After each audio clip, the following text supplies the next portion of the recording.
Question number 7 दिया है कि उस एपी का 31वां पद ज्ञात कीजिए, यानी कि हमें 31वां पद निकालना है, जिसका 11वां पद दिया है 38 है और 16वां पद है 73। तो यहाँ पे बहुत ही आसान क्वेश्चन है ये वाला। जैसे यहाँ पे 11वां पद दिया है, 11वें पद का मतलब होता है कि A11 बराबर हम यहाँ पे लिखेंगे 38, क्योंकि 11वां पद दिया है। तो A11 इक्वल 38 है और A16 हमें भी दिया है कि A16 इक्वल है 73। ये हमें दिया है। जैसा कि पिछले क्वेश्चन में हमें पढ़ चुके हैं कि A11 है तो हम इसको लिखते हैं A + 10D और इक्वल में 38। इसी तरह से A16 है तो हम इसको लिखते हैं A + 15D, यानी कि इससे एक कम, और इक्वल में है 73। तो इस तरह से हमें ये पता चल गया कि A + 10D का मान जो है वो 38 है और A + 15D का जो मान है वो 73 है। यहाँ पे चैप्टर नंबर 3 पे जो हमने दो चर वाले रैखिक समीकरण पढ़े थे, तो वहाँ से A और D के मान हम निकाल लेंगे, तो हम 31वां पद आराम से निकाल सकते हैं। तो इनकी वैल्यू रखेंगे कि A + 10D इक्वल है 38, ये हो जाएगा समीकरण नंबर 1। इसी तरह से A + 15D है और इसकी वैल्यू दे रखी है 73, ये हो जाएगा समीकरण नंबर 2। हमें निकालना क्या है, 31वां पद निकालना है, यानी कि A31 की वैल्यू निकालना है। इसको भी लिख लेते हैं। अगर हम इन समीकरण को, समीकरण 1 और समीकरण 2 को सब्ट्रैक्ट कर दें तो यहाँ से हमारा D का मान निकल आएगा। तो सब्ट्रैक्ट करने में नीचे वाले जो होंगे उनके साइन चेंज हो जाएंगे। अगर प्लस का है तो माइनस हो जाएगा, ये भी प्लस का है तो माइनस हो जाएगा, और ये भी प्लस का है तो माइनस हो जाएगा। तो इससे A से A कैंसिल हो जाएगा।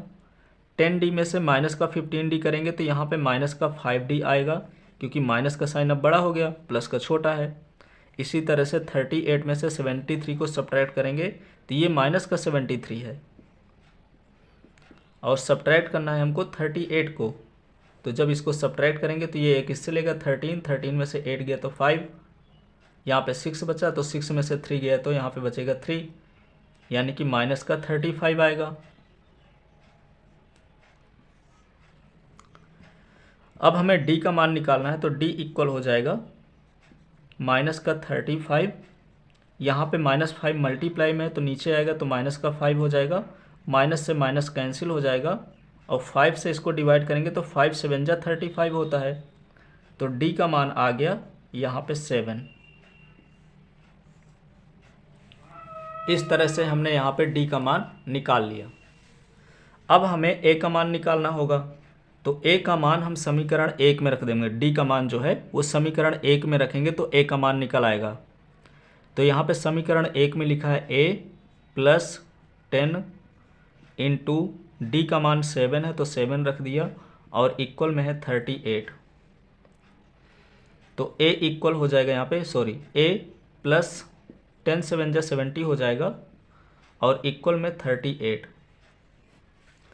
तो A इक्वल हो जाएगा 38 - 70। अब जब 38 में से 70 को सब्ट्रैक्ट करेंगे तो यहाँ पे माइनस का साइन बड़ा है, तो साइन तो माइनस का आएगा। और 70 में से 38 को सब्ट्रैक्ट करेंगे तो ये आ जाएगा माइनस का 32। तो इस प्रकार से हमने D का मान निकाल लिया 7 और A का मान निकाल लिया माइनस का 32। इसको एक तरफ लिख देंगे। A इक्वल है -32 और D इक्वल है प्लस का 7। A और D के मान आ गए तो हम इसका मान आसानी से निकाल लेंगे। अब इसको हम इरेज कर देंगे।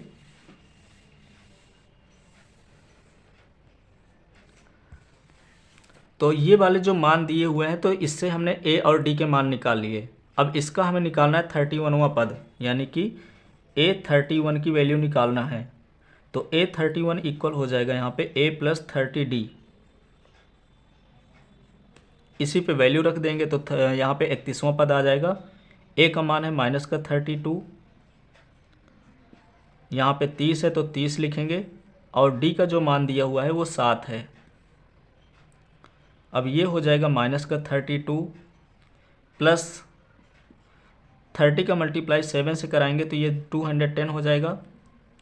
अब 210 में से हमें 30 को सब्ट्रैक्ट करना है, तो 0 में से 0 चला जाएगा। 21 में से 3 को सब्ट्रैक्ट करेंगे तो 18 आ जाएगा, यानी जब इसको सब्ट्रैक्ट करेंगे तो ये आ जाएगा 180। तो इस प्रकार से A31 आ गया यहाँ पे 180। तो यहाँ पे लिखेंगे अतः 31वां पद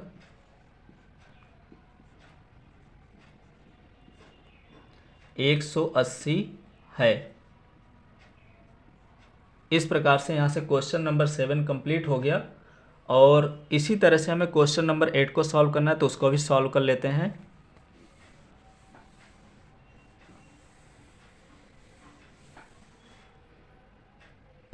इसी तरह से क्वेश्चन नंबर 8 है कि एक समांतर श्रेणी में 50 पद हैं। तो जो जो इन्फॉर्मेशन गिवन है उसको हम लिखते जाते हैं। तो हमें ये पता चल गया कि उसमें पदों की जो संख्या है, n का मान है, वो 50 है। फिर आगे देखेंगे तो लिखा है कि जिसका तीसरा पद 12 है, यानी कि A3 की वैल्यू दे रखी है यहाँ पे 12। फिर आगे देखेंगे अंतिम पद दिया है 106। तो जो अंतिम पद होता है उसको हम L से प्रदर्शित करते हैं। तो L का मान भी हमें पता चल गया कि जो L का मान है वो 106 है। इसके बाद दिया है कि हमें 29वां पद निकालना है, A29 की वैल्यू निकालना है। तो क्वेश्चन में क्या है कि एक AP में 50 पद हैं, जिसका तीसरा पद 12 है और अंतिम पद 106 है। इसका 29वां पद ज्ञात कीजिए, ये क्वेश्चन दिया है। तो इससे हमें सबसे पहले A का मान निकालना होगा कि A का मान कितना है और D का मान कितना है, ये हमें निकालना होगा। तो हमने एक फार्मूला पढ़ा था कि L बराबर होता है A plus n-1 into D। L का मान हमें पता है, तो L का मान यहाँ पे दिया है 106। A का मान हमें नहीं दिया हुआ है, n का मान दिया हुआ है 50। तो 50 में से 1 को सब्ट्रैक्ट करेंगे तो यहाँ पे आ जाएगा 49। D ये हो गया। और A3 का मान दिया है 12, तो A3 को हम लिख सकते हैं A प्लस 2D इक्वल 12। ये हो जाएगा समीकरण नंबर 1 और ये हो जाएगा समीकरण नंबर 2। इस तरह से हमने बना लिया। अब यहाँ पे नीचे लिखेंगे समीकरण 1 व 2 को घटाने पर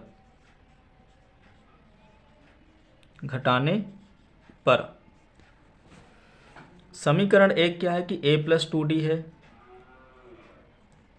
और इक्वल में 12 है। समीकरण 2 है A प्लस 49D, तो इसको हम ऐसे भी लिख सकते हैं कि A प्लस 49D और इक्वल में 106। अब इनको घटाएंगे तो ये माइनस हो जाएगा, ये प्लस है तो ये भी माइनस, और ये प्लस है तो ये भी माइनस हो जाएगा। तो A से A कैंसिल हो जाएंगे। 49D में से 2D सब्ट्रैक्ट करेंगे तो माइनस का हो जाएगा 47D। इसी तरह से 106 में से हमें 12 को सब्ट्रैक्ट करना है, तो यहाँ पे बचेगा माइनस का 94। इतना हमें पता चल गया। तो यहाँ से हम D का मान निकालेंगे तो D बराबर हो जाएगा माइनस का 94 अपान माइनस का 47 है, तो ये आ जाएगा इसके नीचे, यानी कि डिवाइड में 1 से यहाँ पे माइनस से माइनस कैंसिल हो गया।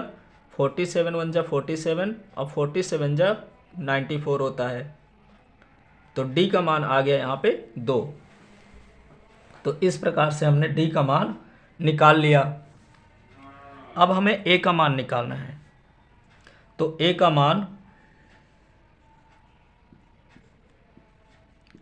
मान समीकरण 1 में रखने पर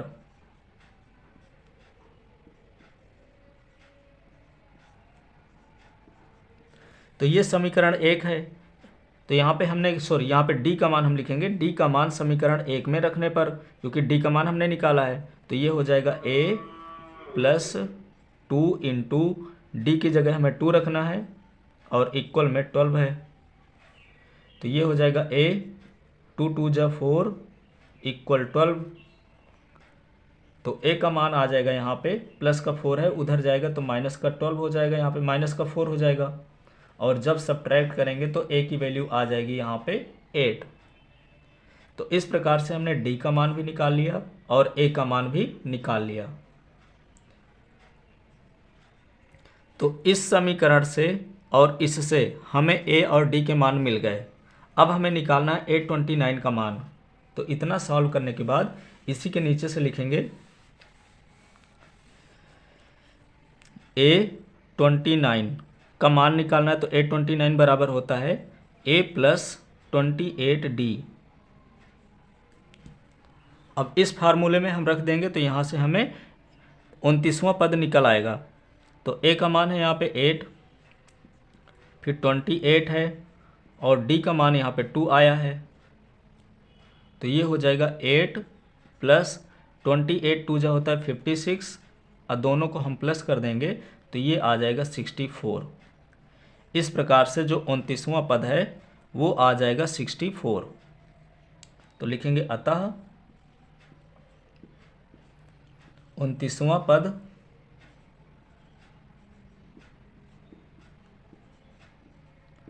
$64 है।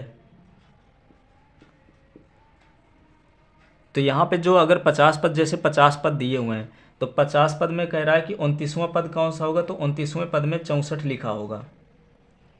तो हमें सिर्फ ये निकालना था कि इसका 29वां पद कितना है। तो 29वां पद जो होगा वो 64 होगा। बस ये हो गया इसका आंसर। इस प्रकार से क्वेश्चन नंबर 8 कंप्लीट हो गया। अब सॉल्व करना है हमको क्वेश्चन नंबर 9।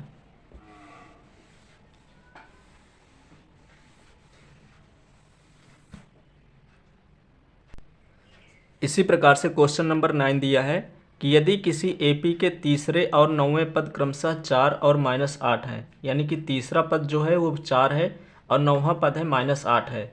फिर इसके बाद कह रहा है कि इसका कौन सा पद शून्य होगा, यानी हमें बताना है कि कौन सा पद शून्य है। तो जो दिया है उसको पहले लिखेंगे कि तीसरा पद 4 है, यानी कि A3 का मान दिया हुआ है और A9 का मान भी दिया हुआ है। इन दोनों से हम A की वैल्यू निकालेंगे और D की वैल्यू निकालेंगे। फिर बाद में हम N की वैल्यू निकालेंगे, उस पर देखेंगे कि शून्य है कि नहीं है। तो हम यहाँ पे मान लेंगे कि माना Nवां पद शून्य है, Nवां पद शून्य है। क्योंकि हमें नहीं पता है कि कौन सा पद शून्य है तो हमने मान लिया कि Nवां पद शून्य है। तब क्या होगा कि An बराबर हो जाएगा 0। अगर हमने ये माना है कि Nवां पद शून्य है तो An बराबर 0 हो जाएगा। अब इन दोनों से हमें A का मान निकालना है और D का मान निकालना है, जैसे पहले वाले क्वेश्चन में करते थे। तो ये A3 है, तो A3 को हम लिख सकते हैं A + 2D = 4 और ये हो जाएगा समीकरण नंबर 1। इसी तरह A9 है, तो A9 को हम लिख सकते हैं A + 8D और इक्वल में है यहाँ पे -8 है तो -8 लिखेंगे। इस प्रकार से हमें 2 समीकरण मिल गए। अब इन दोनों समीकरण को हल करेंगे तो हमें A का मान मिल जाएगा और D का मान मिल जाएगा। तो लिखेंगे समीकरण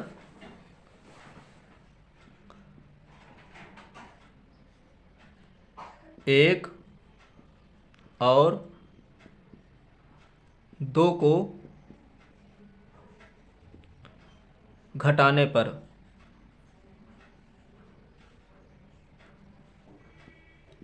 तो जैसे समीकरण 1 दिया है A + 2D = 4 है और दूसरा समीकरण है A + 8D और इक्वल में है -8। तो जब इनको घटाएंगे तो नीचे वाले जो साइन होंगे वो चेंज हो जाएंगे। अगर प्लस का है तो माइनस का हो जाएगा, अगर माइनस है तो प्लस का हो जाएगा। तो A से A यहाँ पे कट जाएगा। -8D में से प्लस का 2D सब्ट्रैक्ट करेंगे तो यहाँ पे आ जाएगा -6D। इसी तरह से अब ये प्लस का हो गया 8 और प्लस का 4 तो ये हो जाएगा प्लस का 12। तो जब समीकरण 1 और 2 को घटाएंगे तो आ जाएगा -6D = 12। और इसी d की वैल्यू हमें निकालना है, तो d इक्वल हो जाएगा 12 अपान माइनस का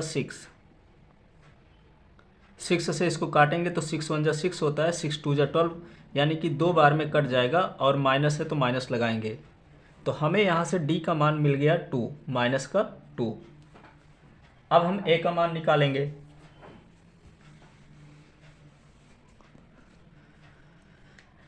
तो यहाँ पे हमें a का मान निकालना है, तो d का मान समीकरण 1 में रख दें या 2 में रख दें, तो a का मान निकल आएगा। तो लिखेंगे d का मान समीकरण 1 में रखने पर, 1 में रखने पर, तो जब 1 में रखेंगे तो a दिया है प्लस 2d, यानी कि 2 इंटू डी की वैल्यू -2 है, इक्वल 4 है। तो ये हो जाएगा a प्लस और माइनस माइनस, 2 2 जा 4 और इक्वल में 4, तो a इक्वल हो जाएगा यहाँ पे 4, -4 उधर आएगा तो प्लस का 4 हो जाएगा। तो a की जो वैल्यू है वो आ जाएगी यहाँ पे 4 + 4 8। तो इस प्रकार से a की वैल्यू भी पता चल गई कि a की वैल्यू है यहाँ पे 8। a की वैल्यू पता चल गई, d की वैल्यू पता चल गई। अब हम क्या करेंगे कि यहाँ पे चेक करेंगे कि कौन सा पद इसका शून्य है।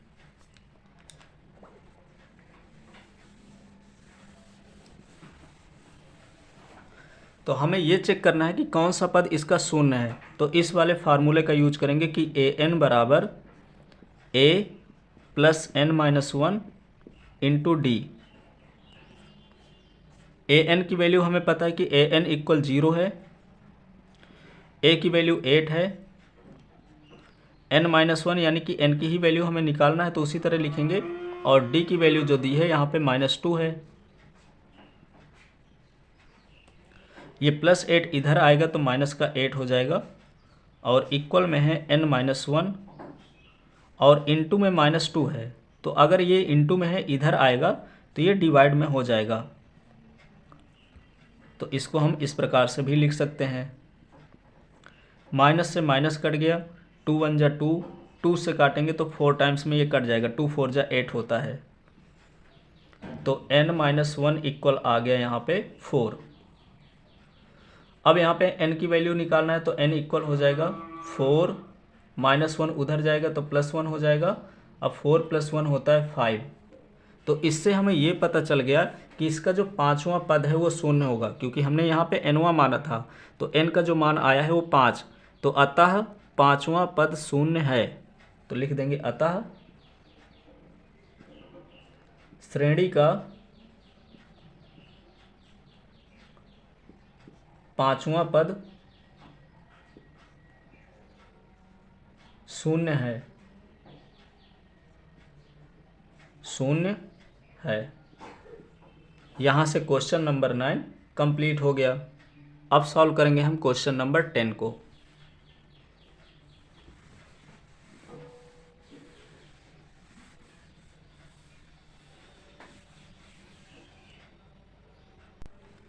अगला क्वेश्चन दिया हुआ है कि किसी श्रेणी का 17वां पद जो है उसके 10वें पद से 7 अधिक है, उसका सर्वांतर ज्ञात कीजिए। तो क्वेश्चन में क्या दिया है कि जो 17वां पद है, यहाँ पे लिखा है कि 17वां पद, तो 17वां पद को हम ऐसे लिखते हैं कि A17। तो जो 17वां पद है वो 10वें पद से 7 अधिक है, तो 10वां पद को हम ऐसे लिखते हैं A10, और इससे वो 7 ज़्यादा है। तो जो 17वां पद है वो 10वें पद से 7 ज़्यादा है, तो हमें सर्वांतर ज्ञात करना है। तो जैसा स्टेटमेंट दिया था उसी तरह से हमने यहाँ पे लिख दिया। अब इससे हम सर्वांतर आसानी से निकाल सकते हैं, ये सबसे इजी क्वेश्चन है। जैसे A17 को हम लिखते हैं A + 16D लिखेंगे, 17वां पद को हम लिखते हैं A + 16D। इसी तरह से A10 को हम लिखते हैं यहाँ पे A + 9D, और इक्वल में प्लस में दिया हुआ है 7, तो इसको 7 लिख दिया। अब हमें क्या करना है, इनको सभी को इधर लाना है, यानी कि A + 16D है इधर, ये प्लस का A इधर आएगा तो माइनस का A हो जाएगा। अब प्लस का 9D इधर आएगा तो माइनस का 9D हो जाएगा। और इक्वल में बचेगा सिर्फ 7। ए प्लस का एक कट है, यहाँ पे प्लस का है और ये माइनस का है, तो दोनों कट जाएंगे। 16D में से 9D को सब्ट्रैक्ट करेंगे तो यहाँ पे आएगा 7D और इक्वल में 7 दिया हुआ है। हमें D की वैल्यू निकालना है तो D इक्वल हो जाएगा 7/7, क्योंकि ये मल्टीप्लाई में है तो इधर आएगा तो डिवाइड में हो जाएगा, तो 7 से 7 कट जाएगा और इक्वल में आ जाएगा 1। तो इस प्रकार से सर्वांतर जो आ गया 1 है। तो लिखेंगे अतः सर्वांतर 1 है। तो हमसे ये क्वेश्चन में पूछा था कि सर्वांतर क्या है, तो सर्वांतर हमें निकालना था। दिया हुआ था 17वां पद जो है वो 10वें पद से 7 अधिक है, तो हमने वही लिखा कि 17वां पद जो है वो 10वें पद से 7 अधिक है। अधिक होगा तो प्लस करेंगे, अगर कम होता तो माइनस करते। उनकी वैल्यू रखना है और यहाँ से डी का मान निकाल लेना है। तो इस प्रकार से क्वेश्चन नंबर 10 यहाँ से कंप्लीट हो गया।